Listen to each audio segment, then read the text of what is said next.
Olá, seja bem-vindo a mais um estudo bíblico. Eu sou o Gunter, sou seminarista na Igreja Presbiteriana da Freguesia do Ó, que você pode conhecer melhor aqui no link que está na descrição desse vídeo.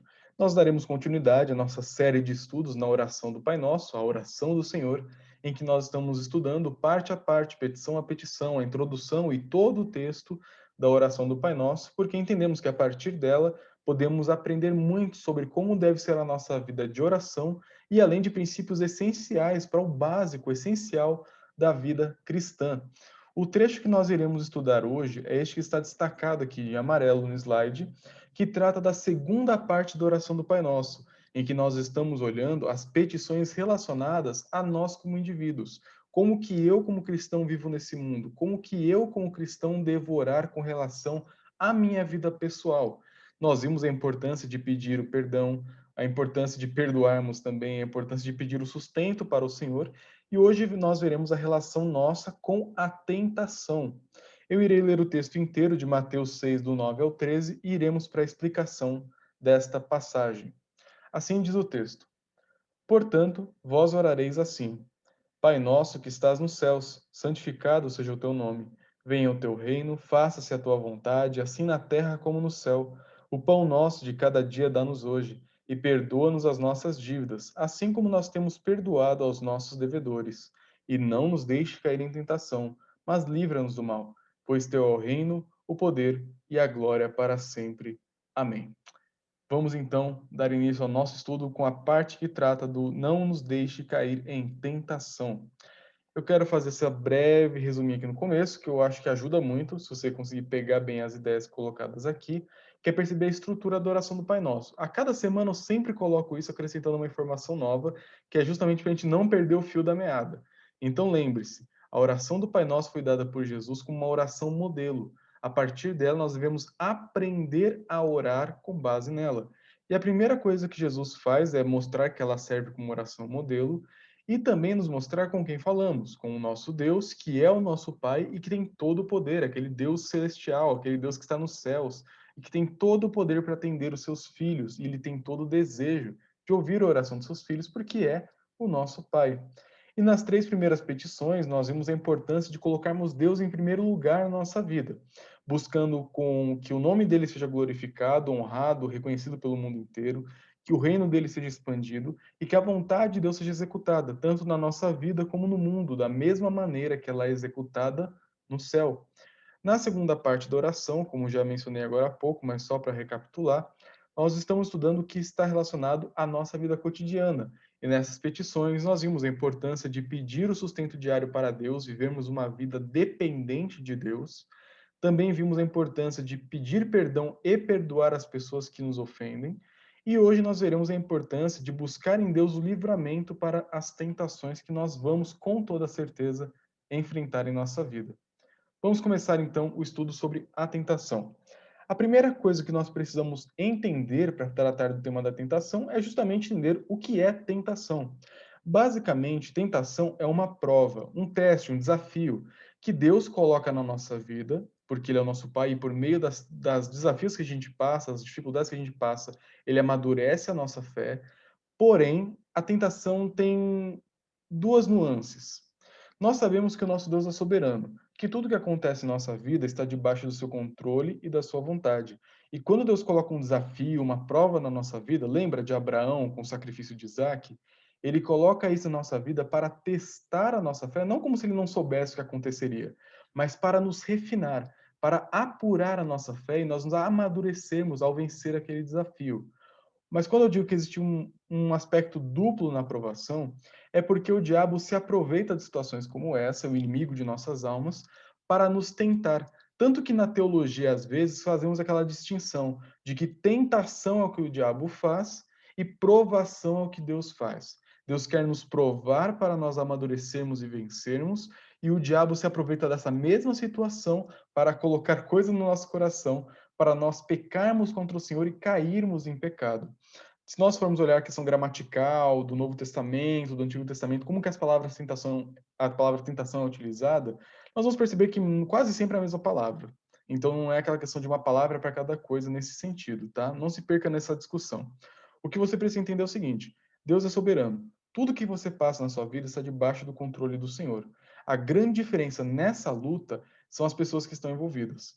Quando Deus coloca um desafio na sua vida, Ele quer que você cresça, que você vença, que você supere baseado na graça que Ele te dá. Mas quando você está enfrentando esse desafio e o diabo participa desse momento, ele vai colocar tropeços e pedras no seu caminho para você tropeçar, com base naquilo que o seu coração pecador ainda deseja e também naquilo que ele sugere para você. Por isso que a tentação tem esse aspecto duplo. Deus quer que nós vençamos e amadureçamos, mas o diabo quer que nós tropecemos e pequemos contra o Senhor. Por isso nós não podemos pensar na tentação de uma maneira muito uniforme. Ela abrange em si esses dois aspectos. A aprovação da parte do Senhor para nos fazer crescer e a tentação da parte do diabo para nos fazer cair. Nesta petição, quando nós falamos para o Senhor não nos conduza em tentação, não nos deixe cair em tentação, dependendo da sua tradução, nós estamos pedindo para o Senhor que ele não nos deixe cair nesse aspecto negativo da tentação, que é a ação do diabo em nossas vidas. O diabo está ao nosso derredor, como um leão querendo nos derrubar. E quando ele vê uma aprovação na nossa vida, aí que ele tem um prato cheio para tentar nos derrubar melhor ainda. É claro, nós sabemos que se o Senhor é o nosso Senhor e ele é o nosso bom pastor, o diabo nunca irá nos derrotar definitivamente. Porém, às vezes nós somos ovelhas rebeldes que tentam fugir do aprisco do Senhor, e nessas horas a gente dá ouvido até para a serpente. Por isso, cuidado.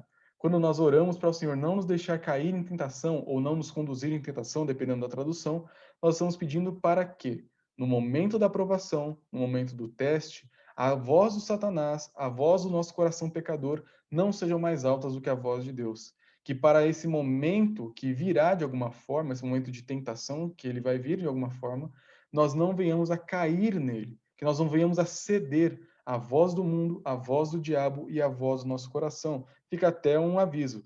Pare com esse conselho de seguir seu coração não presta, a Bíblia diz isso. Siga o coração de Deus, siga a palavra de Deus, que é a melhor coisa que você faz.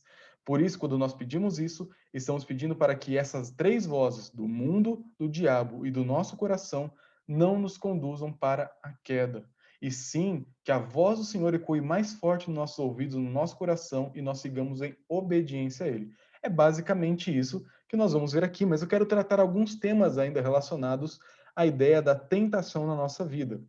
Nós temos que perceber também o seguinte: quando nós falamos de tentação, nós estamos falando de algo que irá acontecer. Por quê? Eu já disse na primeira parte que Deus nos conduz em momentos para amadurecermos a nossa fé. E Satanás vai se aproveitar, o nosso coração vai se aproveitar para nos conduzir ao pecado. Por isso é importante que você perceba o seguinte: ser tentado não é pecado, certo? Passar por provas, passar por lutas, passar por tentações não é pecado em si. Se fosse, o nosso Senhor Jesus seria um pecador. Porque lembra do momento quando ele passou 40 dias no deserto, em jejum? Ele ficou todo aquele tempo em completo desgaste físico e depois disso tudo ainda veio o diabo tentar. Jesus foi tentado e ele não pecou. E ser tentado não é pecado em si. Se você é um cristão que tem passado por lutas, provações, desafios e tentações profundas na sua vida, não se sinta abalado pela tentação em si. Ela em si não te torna pecador. Porém, nós temos que lembrar das dinâmicas da luta, para que se torne uma luta justa quando você for tentado. Lembre-se, ser tentado não é pecado, mas como nós enfrentamos essa tentação, ou como nós chegamos a esse momento de tentação, aí sim pode ter um pouco de pecado. E para compreendermos bem isso, vamos olhar num texto preciosíssimo do Novo Testamento, que está na primeira carta de Paulo aos Coríntios, capítulo 10, versículo 13. Eu vou ler ele e quero que você preste bastante atenção. Não vos sobreveio tentação que não fosse humana, mas Deus é fiel e não permitirá que sejais tentados além das vossas forças. Pelo contrário, juntamente com a tentação vos proverá livramento, de sorte que a possais suportar. O que Paulo está nos dizendo aqui em poucas palavras é que você nunca irá passar por uma tentação, como cristão, que esteja além das suas forças. Quando ele fala aqui que não veio tentação que não fosse humana, é como se ele dissesse o seguinte: olha, as tentações que você vai enfrentar na sua vida são de nível humano, não é de nível angelical, de nível de semideus, não é uma tentação fora do comum. Tudo que você for passar na sua vida é algo que qualquer ser humano pode enfrentar. Além disso, o seu Deus, o Deus que te criou, o seu bom pastor, o seu Salvador, ele é fiel. Ele tem uma promessa que ele vai cumprir. E ele nunca vai deixar você ser tentado além do que você pode suportar. Por pior que seja a tentação, Deus nunca vai mudar. Ele sempre será o seu pai, seu bom pastor, mesmo no meio da tentação. E nós não podemos esquecer disso. Porque quando nós esquecemos quem é o Deus que está do nosso lado, a gente só olha para o inimigo que está do outro lado do campo de batalha. E aí a vitória do inimigo será muito mais fácil. Nós precisamos lembrar quem está conosco.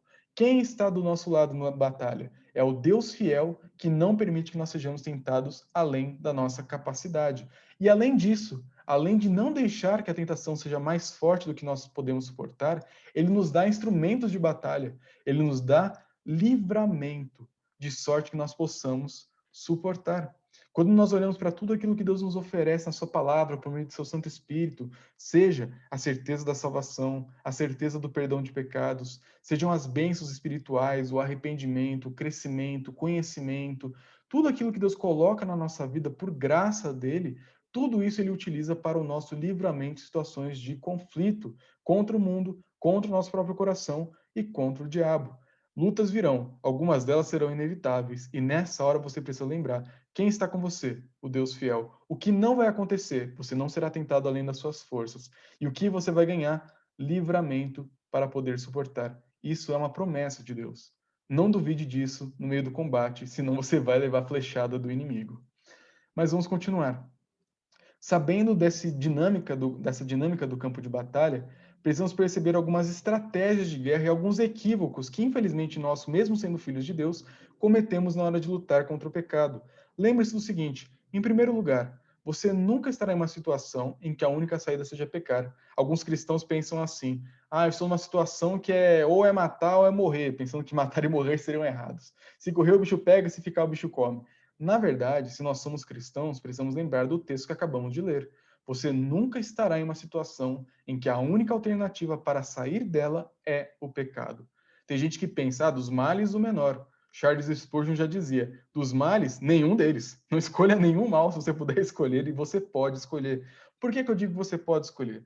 Deus nos fez a sua imagem e semelhança, nos fez com uma inteligência e uma espiritualidade que os outros animais não têm. Deus nos fez de uma maneira única. Deus nos fez seres responsáveis pelos nossos atos. Por isso, você sempre é responsável por aquilo que você faz. Nós temos a tentação de jogar a culpa no outro. A culpa do que eu estou fazendo é da minha esposa. A culpa do que eu estou fazendo é do meu marido. A culpa do que eu estou fazendo é dos meus pais que não me criaram desse jeito. A culpa do que eu estou fazendo é do mundo que está desse jeito. A culpa do meu pecado é do meu chefe que me obrigou a não sei o quê. A culpa do meu problema aqui no trânsito é do outro que me cortou. O problema nunca é o outro. O problema sempre somos nós. Nós somos responsáveis. Nós não somos vítimas do destino, vítimas da nossa história. Nós somos agentes conscientes da nossa história. E toda vez que você peca, a culpa é sua. E eu não digo isso para te humilhar, para te pisar ou te desmotivar, mas é que na hora que nós percebemos de quem é realmente a culpa, nós podemos lutar melhor o combate. Sempre que você peca, a culpa é sua. Pode ter participação dos outros, isso é verdade. Pode ter participação do diabo, do mundo e de outras coisas. Mas lembre-se, a culpa é sua. E o consolo já de cara para você não se esquecer. Há perdão até mesmo para isso. Mesmo quando você percebe que a culpa de todos os pecados é sua e isso é uma verdade, lembre-se, há perdão em Cristo Jesus para todos esses pecados, até mesmo esses que você talvez tenha acabado de perceber que eram culpa sua mesmo. Lembre-se disso. Você é responsável e nem nunca, na verdade, você será obrigado a escolher o menor pecado. Você pode sempre escolher a alternativa de não pecar contra Deus, porque ele nos garante na sua palavra de que ele sempre deixará uma porta de livramento em que você não terá que pecar contra ele. Em segundo lugar, passar por tentações não é pecado. Lembre-se do que Jesus passou no deserto. Porém, buscar situações de tentação é. Tá? Alguns cristãos, na hora que recebem uma verdade, pensam que bênção, mas logo o coraçãozinho já pensa logo numa maldição para colocar na nossa vida. É verdade que ser tentado não é pecado. Porém, alguns cristãos, ao saber disso, o que acontece? Ficam brincando na beira do precipício. Não é assim que nós devemos viver. Se você busca a situação de pecado, se você sabe que tal ambiente vai te deixar mais propenso a pecar, que tal círculo de amizades, que tal site, que tal música, que tal coisa vai te deixar mais propenso a pecar, e você que tem que saber como isso funciona, não dá para eu colocar regra para sua vida com relação a isso, você tem que tomar cuidado. Porque na hora que você insiste em brincar perto do buraco, na hora que você cai, você não pode deixar tão ruim assim, ok? Nós passamos por tentações, e isso não é pecado em si, mas buscar a tentação, isso sim é errado. Revela muito do nosso coração, que deseja aquilo que ainda não agrada a Deus, infelizmente, desse lado da eternidade. Em terceiro lugar, Deus sempre nos dá aquilo que é necessário para vencer. Já vimos isso lá em 1 Coríntios 10, 13. Mas Tem outro lado do campo de batalha quando nós falhamos. Às vezes, nós rejeitamos o auxílio de Deus e pecamos porque queremos. Lembre-se, você é responsável, buscar tentações de pecado é pecado também, e nós não podemos rejeitar também as graças que Deus nos dá. Quando nós pensamos na nossa teologia reformada, da Igreja Presbiteriana do Brasil, nós temos na nossa confissão de fé e nos catecismos um tópico que fala dos meios de graça. São os meios pelos quais Deus nos abençoa, nos dá graça, nos ajuda a crescer e amadurecer na fé. Os principais é a Bíblia e a oração. Quando um cristão rejeita a oração, quando o cristão rejeita a leitura diária da Bíblia, ou de tempo em tempo da Bíblia, não necessariamente diário, mas rejeita a leitura bíblica, rejeita o crescimento no conhecimento da palavra do Senhor, rejeita a comunhão na igreja, rejeita os sacramentos, rejeita a pregação. Quando o cristão começa a rejeitar aquilo que Deus nos oferece, ele também não pode ficar muito surpreso quando pecar. Nós não podemos esquecer, nós temos três inimigos, não apenas dois. Alguns cristãos nos dias de hoje pensam que nós temos dois grandes inimigos, o mundo e o diabo. Ah, é música do mundo, é filme do mundo, é coisa do mundo, o mundo é mal, o mundo jaz o maligno, o diabo é o tentador, o diabo é o inimigo, o diabo é não sei o quê. E esquece que tem um terceiro inimigo que está aqui dentro. Paulo nos fala dos três lá em Efésios capítulo 2. Nós devemos tomar cuidado com o mundo, com a carne e com o diabo. E a carne é a nossa, tá? Não é a dos outros, não. Quando nós olhamos para a nossa vida, nós devemos atentar para isso. Muitas vezes, por conta da nossa frieza espiritual, Deus pode estar nos oferecendo diariamente, semanalmente nos cultos, na igreja, por meio da sua palavra, da oração, dos sacramentos, da pregação, de tudo isso, meios para vencermos. Mas por conta da nossa dureza de coração e frieza, nós rejeitamos isso, queremos lutar contra o pecado com a nossa própria força. E isso não é o ideal bíblico, porque nós não temos força em nós mesmos. E por último lugar, a força para fugir e vencer da tentação não está em você mesmo, mas em Deus. Por mais piedoso, por mais antigo na fé que você seja, por mais histórico cristão que você seja, por maior seja o seu histórico cristão, isso não vai te tornar mais vencedor contra o pecado por conta de você mesmo. Você só vai vencer o pecado e a tentação se Deus te ajudar, se Deus estiver com você, se você depender dele, dos meios de graça para vencer. Um cristão que confia no seu próprio braço para vencer é um cristão fadado ao fracasso. Esse estudo aqui, já está caminhando para o final, ele tem essa dinâmica de mostrar os erros que nós cometemos na luta contra o pecado. Porque, em poucas palavras, logo no começo já resumi o que significa essa petição: confiar em Deus para nos livrar de cair nas tentações que vêm por ação do diabo na nossa vida, quando o diabo se aproveita dos momentos de crescimento que Deus nos dá para nos fazer cair. Nessas horas, precisamos lembrar: Deus, me livre disso. Deus, me faça vencer essa tentação. Deus, não me deixe cair nessa tentação. Quando o diabo vem e tenta nos derrubar, nós precisamos lembrar que Deus está lá para nos ajudar. E depender dele não significa falar, eu dependo do Senhor, mas é viver de maneira prática que demonstra essa confiança, lendo a palavra, orando, vivendo em comunhão com a igreja, participando dos sacramentos e ouvindo a pregação da palavra do Senhor. Nós precisamos ter uma vida envolvida nessa dependência do Senhor para então vencermos as lutas que são colocadas diante de nós, tanto pelo Senhor para nos fazer crescer, como o diabo que se aproveita dessas lutas para nos fazer cair. Lembre-se, Deus está no nosso lado, ele é fiel e não vai deixar você cair para sempre. Eu quero terminar com apenas uma única reflexão e um texto que é muito abençoador na minha vida e que pode te ajudar também. Em primeiro lugar, e é a parte que eu quero que você grave bem, nós precisamos aprender a pedir diariamente, assim como o pão, que Deus nos livre das tentações que são colocadas diante de nós, se possível.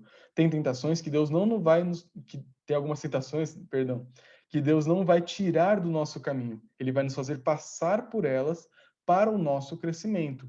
Nessas horas, nós devemos pedir para que Deus nos livre de cair nessas tentações, para que nos dê a graça necessária, e Ele vai nos dar se nós pedirmos, para que nós vençamos a tentação, vençamos o desafio, não, para que a gente não dê ouvido à voz do diabo, à voz do mundo e à voz do nosso próprio coração. Nós precisamos pedir diariamente, assim como o pão, esse sustento do Senhor nas lutas que nós vamos enfrentar. E o texto que eu quero que você guarde, medite nele depois, é o que está em Judas, capítulo 1, só tem um capítulo, é bem curtinha a carta de Judas, versículo 24 e 25, que diz o seguinte: Ora, aquele que é poderoso para vos guardar de tropeços e para vos apresentar com exultação, imaculados diante da sua glória, ao único Deus, nosso Salvador, mediante Jesus Cristo, Senhor nosso, glória, majestade, império e soberania, antes de todas as eras, e agora e por todos os séculos. Amém. Esse é o nosso Deus. é aquele que tem poder para nos guardar imaculados diante de si, nos guardar dos tropeços, nos apresentar no dia final sem pecado algum. Confie nesse Deus. Ele quer que você vença as tentações, ele te dá aquilo que é necessário, porém você também é responsável. Então não joga a culpa em Deus, mas dependa inteiramente desse Pai amoroso, desse Pai celestial, que está sempre à disposição de seus filhos, para ajudá-los a vencer as tentações e caminhar uma vida de vitória para a glória do seu nome, o nome do Senhor. Que Deus te abençoe. E surgindo qualquer dúvida, qualquer comentário, algo que não ficou muito claro no que eu disse, coloque aqui nos comentários do YouTube que eu terei alegria em te responder se eu puder e se eu conseguir te ajudar. Espero te ajudar. Te vejo no nosso próximo estudo. Que Deus te abençoe.